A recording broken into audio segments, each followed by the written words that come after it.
Hey, how y'all doing? Back with another episode on how I make pocket knives. This particular episode will be showing my progress as well as some of my failures and a couple explanations on how I go about doing things as far as setting my back spring tension. Before we get into it, I want to thank everyone that's been subscribing lately and following along. I really do appreciate it. Now on to setting my back spring tension. I, of course, get everything on my rice fall jig. I put painter's tape on the liner as well as the back spring. And I set it up with my rice fall jig. Of course, it should be zeroed out. Okay, I've been setting my tension around 30 to 40 thousandths. I've been playing around with it a little bit, and this time I've did 30 thousandths, and that just means I'm moving the back spring down 30 thousandths, super gluing it in place, and then drilling the hole through my back spring into the liner. And to do that, so as I'm doing it consistently, to move the back spring down means the needle's going to come down around this way. So to get 30 thousandths, I twist the face of the rice fall, or dial indicator around till it's on 30 thousandths. I then take the blade off. I'll raise the back spring up a little bit and dab a little super glue on that. And then I will drop the back spring down until it reads 0, and then I press the back spring down and it'll float around. You get it where you want it, and then you press down until the super glue dries. Okay, when the super glue dries, then you can take your liner with the back spring, super glue to it, off, and I will, just as a little extra insurance, put the pin in the rear of the handle there. And then I will drill the hole through the liner, and that will have that hole drilled at the correct pretension that I want. And using the rice fall indicator, you can do that consistently. Okay, that's how I go about doing that step.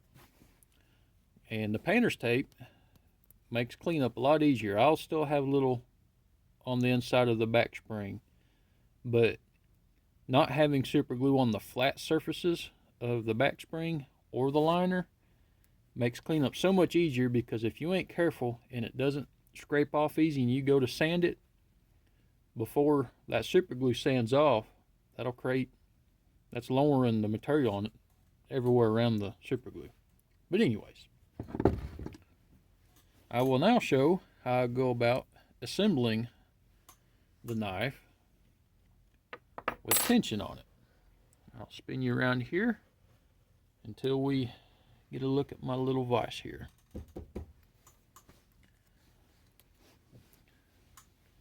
Now, whenever you're assembling, it is very imperative that you keep your parts clean and free of debris. That is actually what caused one of my failures. I got a little lax in that, and I wasn't making sure my parts were clean. So I've made sure they're all clean in preparation of showing this on video already.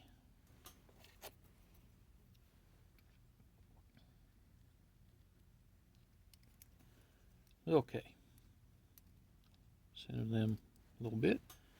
Now, with it assembled, you should be able to tell that the back spring there is proud of the liners. Okay, so I use scrap pieces of cardboard to put on either side.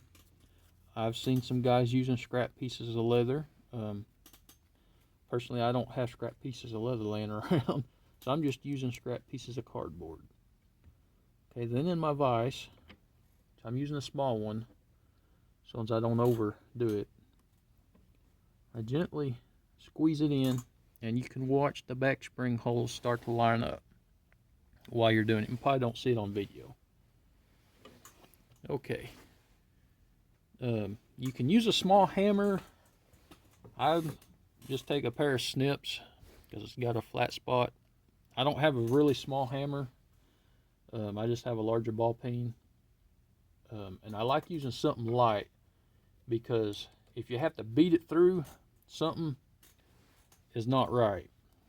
You can actually feel it go partway through by hand. And then it just takes some very light taps.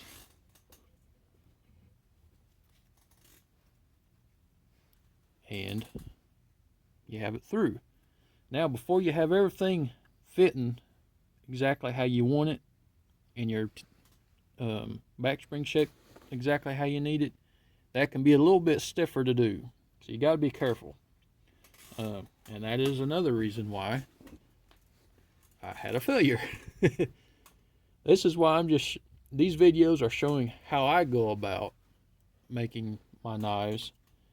And I'm not saying these are tutorials because I am still very much a novice and I don't care a bit to admit it. These three knives here, I got two Country Gentlemen and this Wharncliffe Swayback that are turning out rather nice. Okay. And these three over here are my failures. First off, this is a new pattern. Okay, as you've seen earlier, previous videos, I was making this one off of pattern tracings. Okay, the pattern, and I overlooked on the back spring walk, it was flat. And I am so used to making an angle on my back springs that I made an angle on this back spring as well. So, when I went to shape the inside part of the liners here, I took a bit much off here. So in the close position, the nose of the knife is now sticking up a good 1/8 of an inch, I would say. Okay, and you might say, well, why don't you just grind your swedge down there at the tip? That's a possibility, though. To get it down to where it's hid, that would bring the tip down approximately to there. And I really like the shape of the blade as it is right here. So personally, I don't want to do that.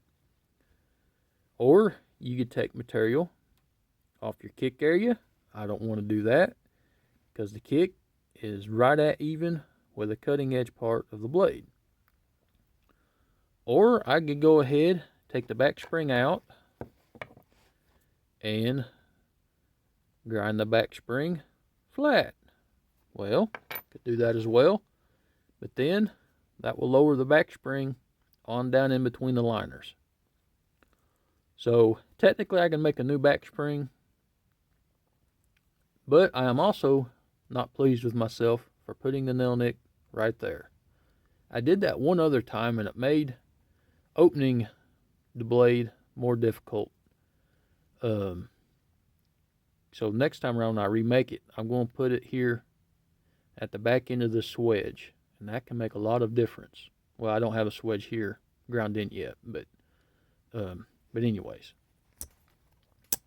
because I can use the nail nick there, but you just feel a lot of extra pressure on your thumbnail compared to, say, the Country Gentleman's here where it's far forward, or even on the Wharncliffe Swaybacks where it's far forward. It just makes the opening of it so much easier if it's at least in the middle part of the blade. I'm kind of, in senses, I'm nitpicking this one, but I also want to get it right on how I want it without making concessions, because as far as the design of it, I really like the design of it. So I want to make it right and function correctly. Okay, there's that one. Enough of blabbering on that one. Now this one, I accidentally let the back spring move when I set in the pretension. I, of course, super glued it like I demonstrated there. But you still have to be careful with it if you don't let the super glue dry all the way, because the back spring can move if you don't. And I got in a hurry, and that's what happened on this one. So when I was clamping it in the vise, it took a lot more pressure, and I ended up warping the liner. So I was like, well, that was a genius move. You should have realized what was happening. But it's what happens when I get in a hurry. So I'm going to have to remake the liners. Now this one is demonstrating on why keeping your parts clean during assembly is so imperative. I got a piece of trash, if I can get the camera to focus in, and right there you can see it scarred the walk of the back spring in 2 different spots. Quite badly, actually. You say, well, you make another back spring. This is true. But it also scarred the tang of the blade there at this rounded spot. That might be a little harder to see. But I think you can tell it's not smooth looking all the way across. And that's actually fairly deep too. So I'm going to have to remake this knife because I was not careful with keeping the parts clean. Again, I got in a hurry.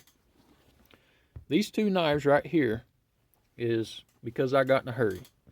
This one here is I'm learning a new pattern and I made some mistakes, which that can be expected, at least for me. So out of the 6, I have 3 pocket knives that are going well so far. So this is the update on these pocket knives. I've still not decided yet the next step.